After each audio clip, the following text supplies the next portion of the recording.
wabarakatuh. Perkenalkan, nama saya Sri Narasi. Dan saya Priscilla Persia.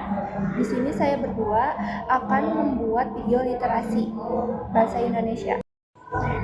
Pada kesempatan kali ini saya akan menceritakan film yang mengenai judul How to Make Millions Before Grandma Dies yang dirilis pada tanggal 4 April 2024. Film ini berasal dari negara Thailand dan film ini merupakan genre drama komedi dan drama komedi keluarga.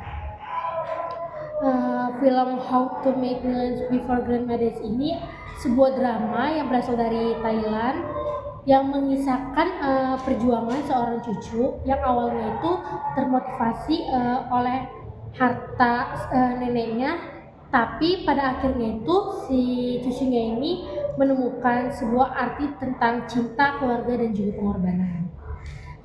Ceritanya bermula pada seorang anak pemuda yang bernama M. Jadi si M ini adalah seorang anak muda yang sedang bingung dalam menentukan arah hidupnya. Terus kebiasaan sehari-harinya si M ini itu biasanya menghabiskan waktu seperti bermain game online atau bermain sama temennya. Jadi pekerjaan rutinitas dia sehari-hari ya bisa dibilang seperti game online gitu atau streaming lah, intinya kayak seperti itu. Lalu sampai suatu hari ini si M ini memiliki peluang besar gitu yang bisa mengubah hidupnya.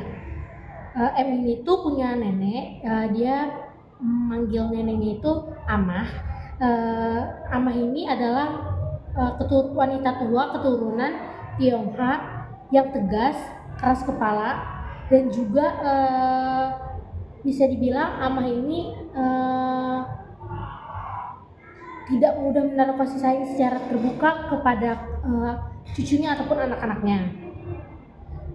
Amah ini tuh dia tuh tinggal sendiri di rumah. Jadi dia benar-benar tinggal sendiri karena anak-anaknya itu udah sibuk sama kehidupan masing-masing. Jadi benar-benar sendiri, Amah tinggal di rumah, nggak ada yang ngurusin dia. Pokoknya dia benar-benar sendiri di rumah. Lalu mungkin juga di sini hubungan Amah dengan keluarganya itu cukup renggang karena sikapnya yang kaku serta cara menunjukkan kasih sayang yang seringkali terkesan itu dingin. Lalu pada suatu ketika Amah itu didiagnosis sakit kanker stadium lanjut. Lalu kabar itu tuh terdengar mengguncang keluarganya. Kabar itu terdengar ke anak-anaknya, ke cucu-cucunya. Sampai seketika anak-anak dan cucunya itu mulai mendekat, bukan mendekatnya itu bukan karena untuk bentuk perhatian, bukan, tapi karena mereka mendekat ke Amah ini untuk mendapatkan warisan kelak nantinya kalau ketika Amah sudah meninggal. Lalu melihat kondisi itu, M ini cucunya dari Amah, mungkin awalnya itu si M ini cuek atau malas gitu ngurus Amah atau nggak perhatian ke Amah, tapi mendengar kabar bahwa si Amah ini sakit kanker stadium lanjut, tiba-tiba si M ini kayak mendekat gitu, nunjukin perhatiannya ke si Amah yang awalnya untuk mendapatkan suatu warisan. Nah, lalu si M ini tuh memutuskan untuk berhenti dari pekerjaannya dan pindah ke rumah Amah dengan niat merawat Amah hingga akhir hayatnya nanti. Di sini namun motif utamanya bukan semata-mata karena cinta, tetapi melainkan karena ingin menjadi cucu kesayangan agar dapat peluang besar untuk mendapatkan dari warisannya Amah. Hari demi hari ini M menemani Amah sang nenek dalam kesehariannya, seperti membantu nenek dalam pekerjaan sehari-hari, seperti membantu neneknya juga berjualan, mengurus rumah, dan lain-lainnya. Mungkin awalnya hubungan M dan neneknya Amah ini penuh pertengkaran kecil atau ketidaknyamanan seperti cekcok itu awalnya, amahnya juga sering ngeluh, sering kritik atau nyindir cucunya si M ini karena tidak dianggap berguna ya. Tapi seiring berjalannya waktu itu kedekatan antara M dan Amah ini semakin dekat dan menumbuhkan hubungan yang emosional yang tidak disadari antara satu sama lain. Mulai dari sini M melihat sisi lain dari Ama, yaitu tentang perjuangan hidupnya. Mungkin M melihat perjuangan neneknya ini, amahnya ini, bahwa amahnya itu benar-benar hidup yang dimana-mana benar hidup sendiri tanpa ada yang tanpa ada anak-anaknya yang menunjukkan kasih sayangnya.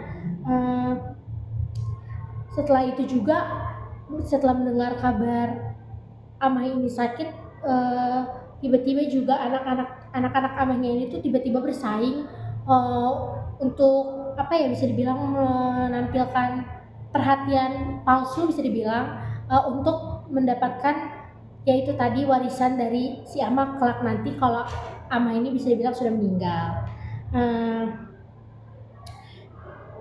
Dari situasi ini membuat si M itu terjebak di antara niat awalnya yang egois dan kenyataan bahwa ia benar-benar mulai menyayangi neneknya. Dari sini tuh berubah yang tadinya awal niatnya M itu awalnya menjaga neneknya itu agar mendapatkan warisan nanti, tapi seiring berjalannya waktu itu menyadari bahwa dia itu sekarang membantu atau memberikan perhatiannya itu sekarang bukan untuk mendapatkan suatu warisan, tetapi emang benar-benar dia menyadari bahwa dia itu benar-benar sayang ke neneknya, bahwa dia mau menunjukkan kasih sayang ke neneknya, dia mau neneknya itu bisa sembuh dari penyakit yang dialami neneknya ini.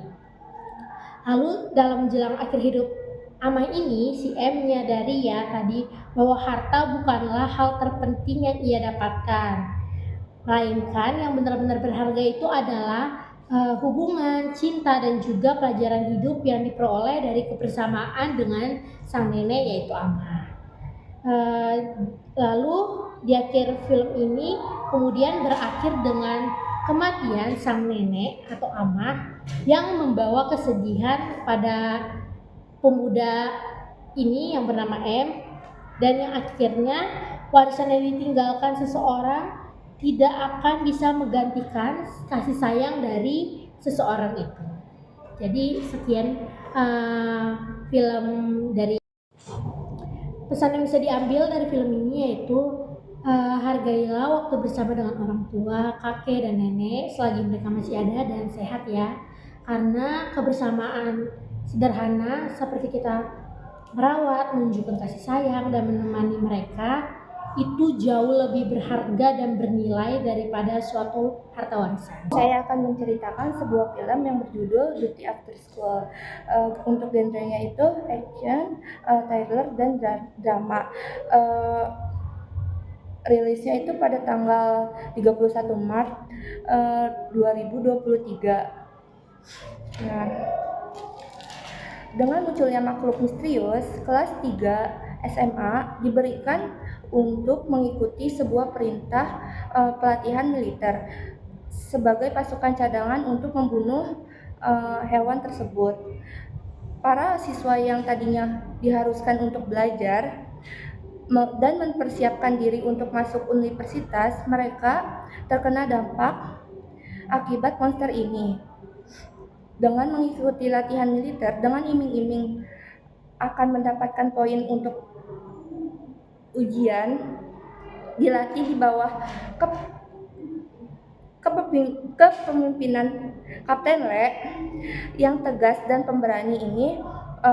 Namun di balik tersebut itu Kapten Le sangat sayang sama mereka dan peduli akan keselamatan para siswa. Makhluk asing ini sangatlah lincah, mempunyai tentakel dan sangat cerdik. Makhluk asing ini dapat memberikan sinyal kepada bola besar yang ada di atas untuk memberitahu bahwa di daerah tersebut banyak orang yang banyak orang atau tidak. Makhluk-makhluk ini datang dengan tujuan yang belum jelas. Seiring berjalannya waktu di dunia, semakin terancam oleh invasi yang tampaknya mengarah pada kiamat. Para remaja yang awalnya hanya berpikir tentang ujian dan kehidupan sehari-hari, mereka dipaksa untuk berjuang demi kelangsungan hidup masing-masing. Setiap siswa kelas 3 diwajibkan mengikuti pelatihan militer dan bertempur melawan ancaman tersebut. Para siswa yang tadinya tidak memiliki pengalaman untuk membunuh atau menggunakan segala keterampilan yang mereka pelajari itu, mereka tetap bertahan hidup dan melindungi kasta mereka. Mereka menghadapi pertempuran yang menguji keberanian, tekad, dan mereka memaksa untuk tumbuh lebih cepat.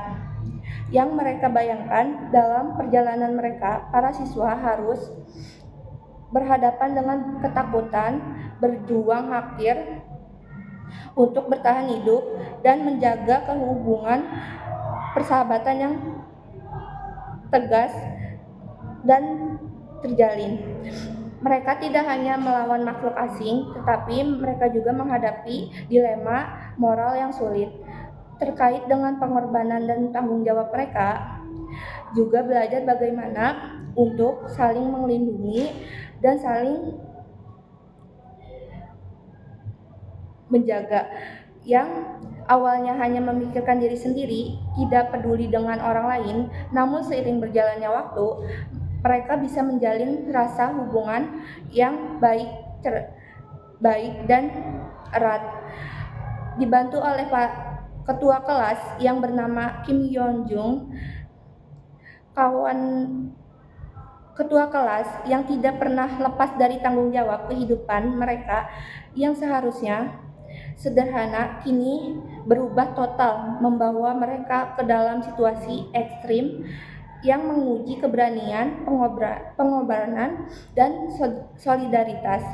Hingga pada akhirnya mereka dikirim ke suatu daerah membunuh monster misterius itu. Namun ada salah satu siswa yang gila akan ujian, yaitu Kok Yung Sok. Mereka yang awalnya tidak akan kembali sebelum makhluk itu musnah, namun terjadilah pertengkaran antara kembali atau menetap bersama. Dan pada akhirnya mereka memutuskan untuk kembali ke keputusan yang mereka pilih salah. Ternyata banyak sekali monster misterius yang masih berada di dalam sana. Mereka hampir kehabisan senapan, namun mereka bertemu dengan anak dari SMA lain dan mereka mendapat tambahan senapan. Di tengah perjalanan, siswa dari SMA Songjin mereka menemukan anak SMA yang telah memberikan tambahan senapan meninggal akibat dimakan oleh monster misterius itu. Mereka memutuskan untuk istirahat sejenak di dalam sekolah yang tidak terlalu jauh dari sana. Saat mereka sedang beristirahat, si Yung So, anak yang gila akan nilai itu, tiba-tiba mengeluarkan senjata dan menembak salah satu temannya sendiri, yaitu Jang So. Semua siswa terkejut dengan apa yang telah dilakukan oleh Yung So.